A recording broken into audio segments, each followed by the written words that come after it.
everyone, it's RuPaul's Drag Race Season 14, Episode 4, She's a Super Tease. And I thought it was a good episode. I'm super low energy today. I have a book due in about a week to my editor, so I'm trying really hard. So I don't know if it's that, if I'm just tired, or if it's the episode. Love the episode, total rewatch episode.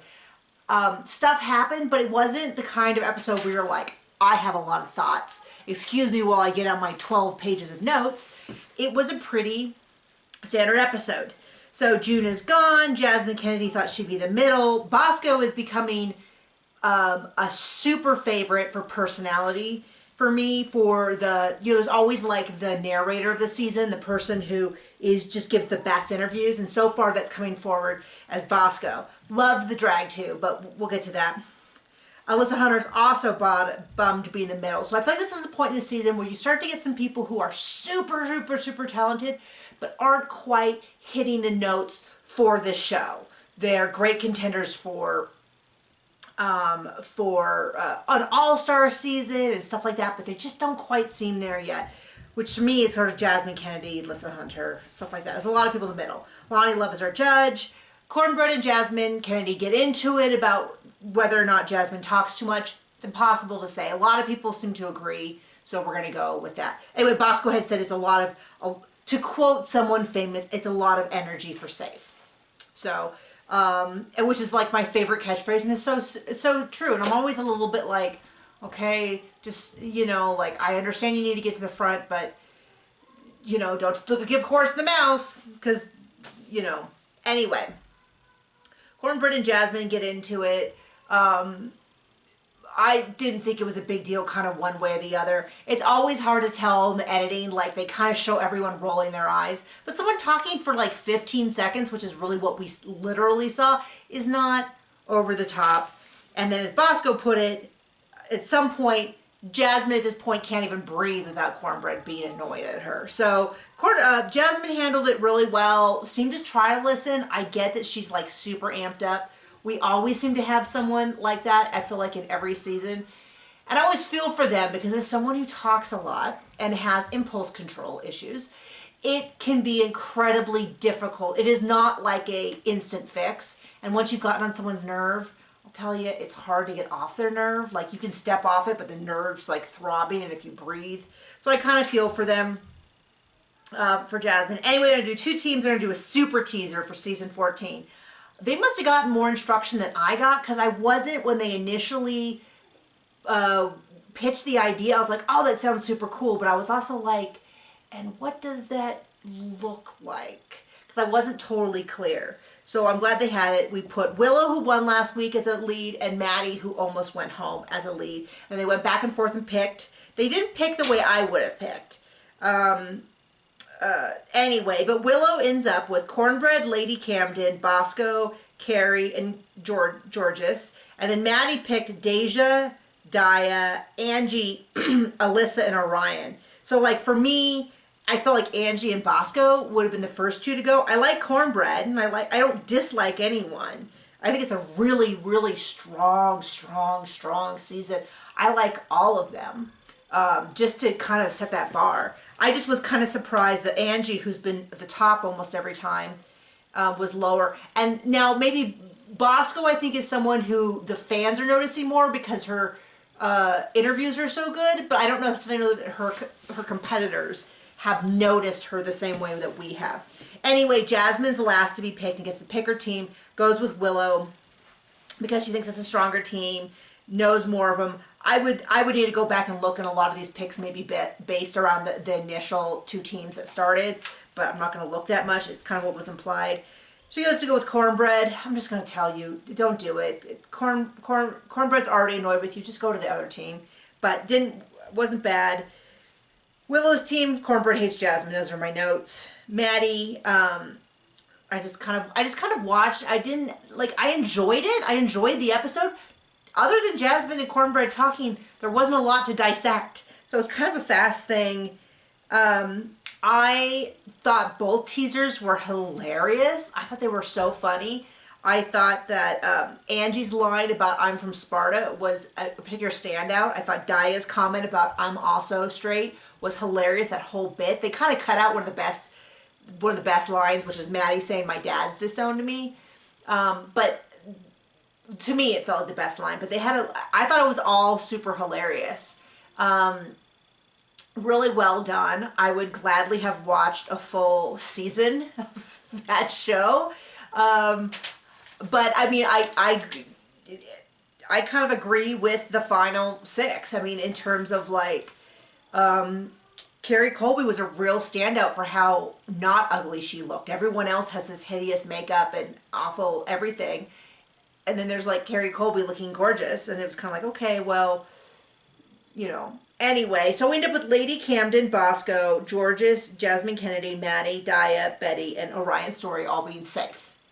I'm okay with that. I felt that everyone was so funny. I think I would have had a problem picking out tops, other than I thought that Angeria, I think I called her Angie, Angeria was the funniest, really stuck out to me. And then I agree with Alyssa and Carrie being a little bit flat. I do agree with Cornbread being in the bottom. So anyway, Cornbread does look amazing, looks beautiful, but they gave her notes for just shouting the whole time. And that's a common thing that we see.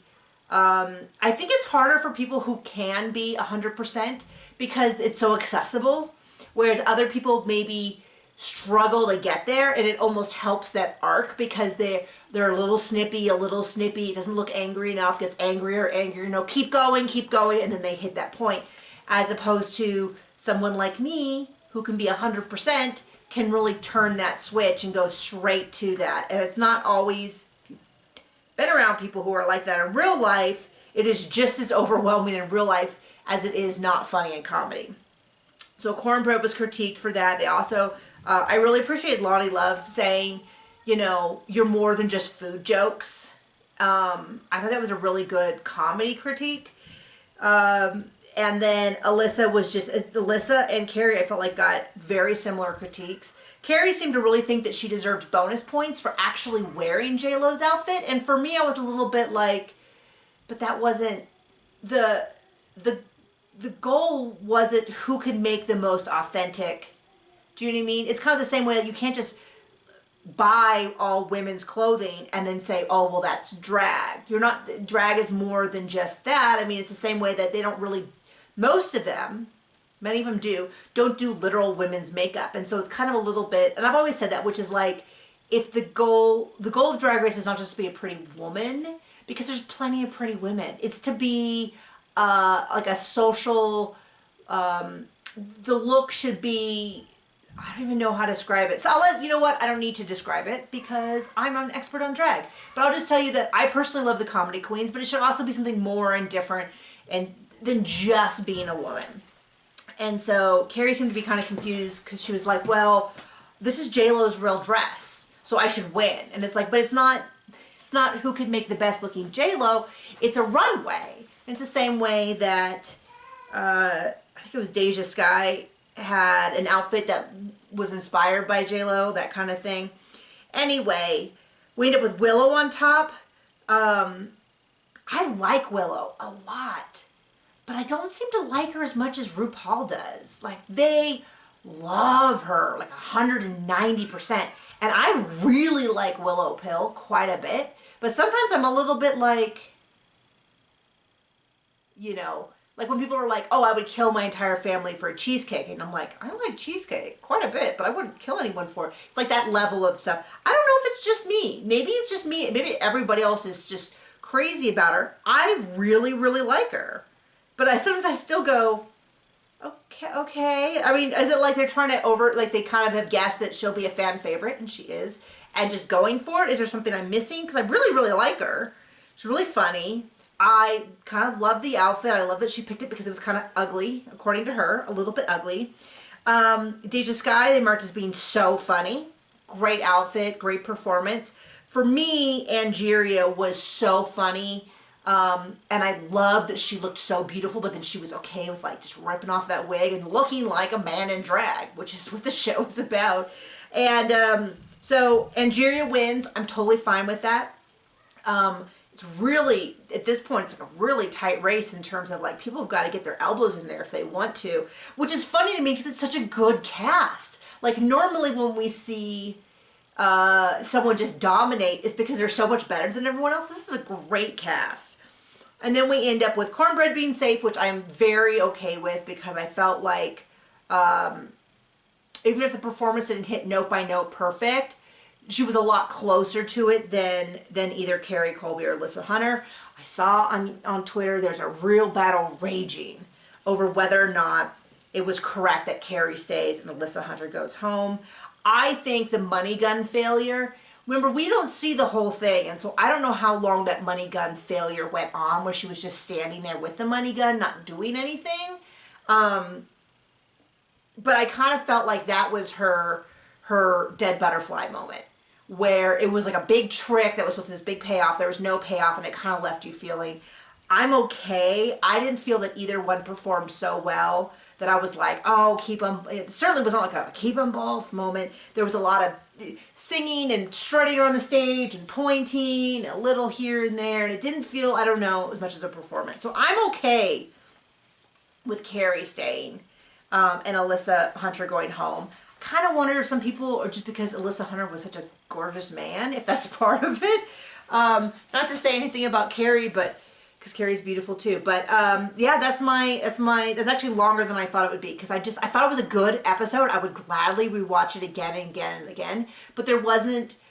But those comfort episodes sometimes are because they're a little low drama, and I just felt like it was kind of low drama. And that's fine. I'm totally fine with that. There's just not a lot to talk about in a recap. So anyway, see you later. Bye.